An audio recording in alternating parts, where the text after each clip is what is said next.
printing mu electoral commission for one more catch na say de agaka to na brogana for ye mark time na chese left right enche bia no ye be right na chese de ma so me ne ye be kwa abato boss dim na ya fa abato ballot paper do ne de chinchim de ama obi a ye be so obedi man panyi wo man konkoro ga na mu na fe wo mo so wo so mo ko member shebe de fie no won mo akọ na eno na akọ ba ne say ne no ne electoral commission for wo mo de dwumade no ma printing houses awodo bi say wo mo nem printing ballot papers ani ya won kro no ba say be ye betumi de akwakoto aba ene ba beto dwa ebe ye hu say printing houses ni bi won mo asay wo mo no ma ho bo anso ma kwankro wo mo heda nya krado nya ready ebrekro ya say yakato na bro na yakwakoto aba ama NDC fo gigire mu pa ya Dr. Rashid Tanko computer no ene ne nkika ho kra yi Ghana fo ne electoral commission fo so tire SSC no wo mo atese ahafomantem ni mu ne framantem ni mu wo mo amodi adwuma ne he wo mo nsase wo mo nem na printing of ballot papers ne nkoso no as wo mo head ni adwuma na ni so adwuma na sinitrase o mo ye confuse and wo mo de tete wo no mutimo ya ne den no ne electoral commission tu ho na mo a wo kyese wo mo agi sa adwumade na free sa printing houses ne se mo de ama manfofoforo se wo mo head ne wo mo engigi serial numbers ne ho nkro no ba se be ye na bibia bedam pro ama December boso me da to so wo from antem any from antem so betumi ato aba ne bie no nam so ama Dr. Bosman Asare deputy chair corporate affairs electoral commission for akacha kasa no chese wate eza Dr. Rashid Tanko nom ene woni a waka wa NDC mu chese wo mo ene yi isifo na so trenya sade aka wo mo kra dia sem wo mo ni ho mache ena Bosman ne chese isifo no dia on top of issues wo mo no akasa no wo agent ne monfo ye isi wan na mu wo printing houses awodo nti dia kwaso bia no wo mo nim etu wo ma na musifo na bo wo ma mane enya NDC abonyoko nti sa fans no NDC gi no omunyai. Let me place this on record. The NDC didn't inform us about this particular printing house. We got the information from our own internal auditors who went from and our tweeted. I personally was this printing house on Sunday together with the deputy chairman for operations. So the Electoral Commission took it upon itself based on the feedback we are getting from our officers on the ground. We didn't hear of any complaint formally or informally from the NDC. It was the decision of the EC that after the printing house assured the Electoral Commission that they will be able to provide all the serial numbers appropriately, and our team informed them that still there were gaps, and we took the decision that to ensure ballot integrity, it will be appropriate for us to give it a Volta region to ask commercials and a half to Book Press, two of our distinguished printers. So if I think it's Dr. Tanko. If Dr. Tanko says that they were the ones who alerted EC before the EC acted, there is no evidence supporting. Ezi Dr. Bosman Asare no achi no dia to da what say manfo ye wahafo any from antem was say pata bibrabo wo madan ya wo musuro say wo ballot papers ye nyam printing nti one way ya abato no they will be disenfranchised na chese aba no one way wo mutu bi no wo nko akoma to mo yem san say hihye egusu gidigidi ya wo de adwuma na manfo foforo ya wo mgidie pase wo be ya adwuma ho tie de breso a manfo ho nyina atoba. Oh, the problem has been resolved, and we believe that these two printers should be. Ahafo is 6 constituencies. Volta region is 18 constituencies. So, for both the parliamentary and presidential, you are looking at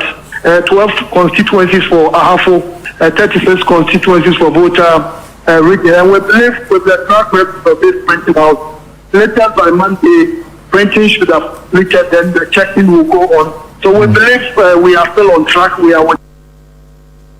where Dr. Bosman Asare Nenkano no na Rashid Tanko computer deputy director of elections and afi kran so no eye chese eye aba for kwan for so di dwuma ndi sebonyo ko bu nyina da na bam wakasa no ajeje isi de obeka de waka reso ye de ye nim se ye ne yaboa mo ama ene be bi ati se ye mapa ho ntoma na enye no nko aha ba akomienu bi ka ho na ne pudi se hia wodo ya electoral commission tire se wo magunuo na besi na ye ntumi nkire se eye police station bi a wa chema bo na chema sene ene ye gunuo na manfo ye to aba wo no na omho so no no your how case your was a gun of when ya kasa fa na easy and many ya watch your police station kra one more chase one more atumu. And everything is alright except the closed polling stations, which the Electoral Commission as of now has still not given us the names of those polling stations they've closed. Their last statement indicated they've closed certain polling stations and migrated about 884 voters to different polling stations. Yet they have not indicated to us those polling stations where they closed them and where they have migrated those votes to. So we are still insist that the EC need to come to it. They should let us know which polling station they have. The mischief is that we have a number of polling stations that we are dealing with, and we know where all of them are located. Currently, they told us they have about 40,975 polling stations that we are dealing with. Then, just the last but one IPAC meeting, they indicated they have closed about some polling station, number of polling stations, which resulted to about 884 votes, which has been moved to different areas. And the reason they were given is that certain communities said they don't want those polling stations, or they were having problem with numbers. That's why they closed them. So we're asking, which are the police stations? Where are they? Which Rashid Tanko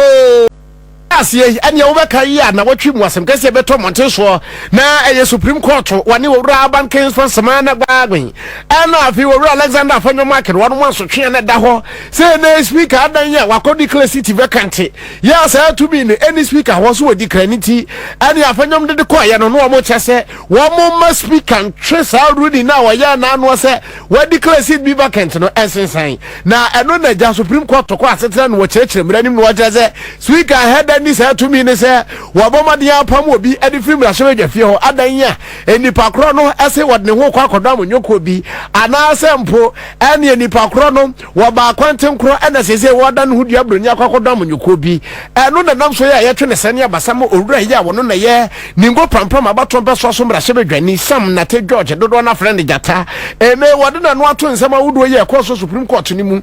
eno wo chemu di atra se na no really ya ba ye ya owura Alexander Afanyo Market no wonu mu bose wo moji wo mwani na ho ahwan de MPP nyom enum ni ade di ahwentwe wo court to se ne wo madi nkunim no so wadwen wa wonte ase wadwen wa wonte ase se ne se really na ba ya no Supreme Court wonu ma anse owura abanken so soma na gwagwe na matre se an chenchire atwan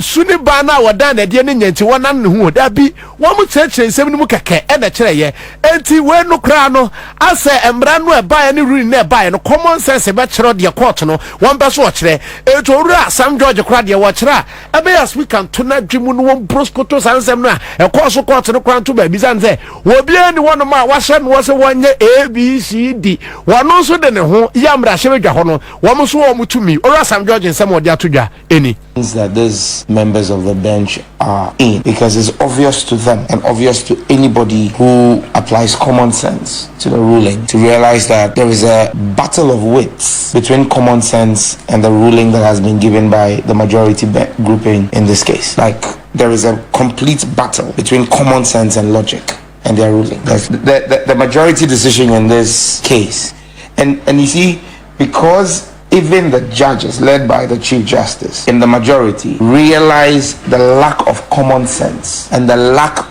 of legal logic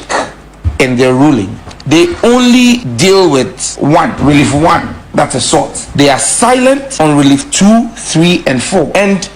so this judgment is hollow and empty and of no consequence to the Parliament of Ghana. I mean, the Speaker should not waste his time with this. He should just put it in the dustbin. It has absolutely no value. And so when I see Afenyo and his men running around that they secured a victory, you ask yourself, a victory in what? You went to court asking the court to make a declaration and issue a directive or an order on Mr. Speaker, on the pronouncements Mr. Speaker has made, despite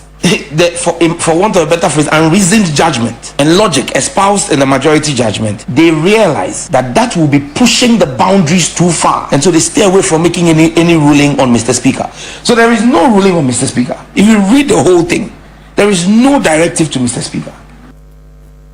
Eti wora Sam na te George jata woye ningo promprom about over so mra shebe dwani no wode sama to dwa no ajaje riri bia ni wonom ni wo shebe bia ni wonom a ya she speaker sa chenchire twan wona ne dia woye ye no eye nchiremu ena na Supreme Court ne de ba ye ti owura Alexander Afanyamakin ene ne dom keti ya mono mo won ani agye no ade se bribia ni wono mo a ebetumi asie bibia ni wono mo ebetumi aba